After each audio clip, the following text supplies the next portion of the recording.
தற்போது சிம்லா முத்துசோழன் ஆர்கே நகர் தொகுதிக்கான தனது வேட்புமனுவை தாக்கல் செய்த அந்த காட்சிகளை பார்த்தோம். தொடர்ந்து விடுதலை சிறுத்தைகள் கட்சி சார்பாக வானூர் தொகுதியில் போட்டியிடும் ரவிக்குமார் தனது வேட்புமனுவை தாக்கல் செய்ய வந்துள்ளார். அந்த காட்சிகள்.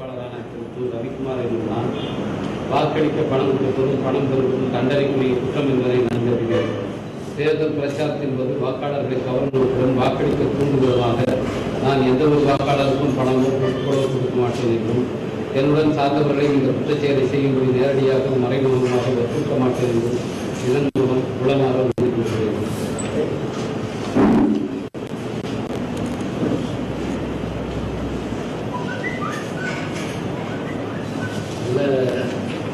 தேர்தல் ஆணையத்துடைய செயல்பாடு ரொம்ப நம்பிக்கைக்குரியதாக இருக்கிறார்கள்.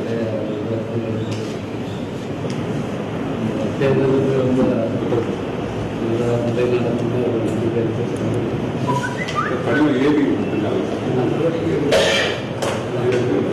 தற்போது வானூர் தொகுதியில் விடுதலை சிறுத்தைகள் கட்சி சார்பாக போட்டியிடும் ரவிக்குமார் தனது வேட்புமனுவை தாக்கல் செய்ய அங்கு வந்திருக்கும் அந்த காட்சிகளை பார்த்தும் அவர் தனது வேட்புமனுவை தாக்கல் செய்தார்.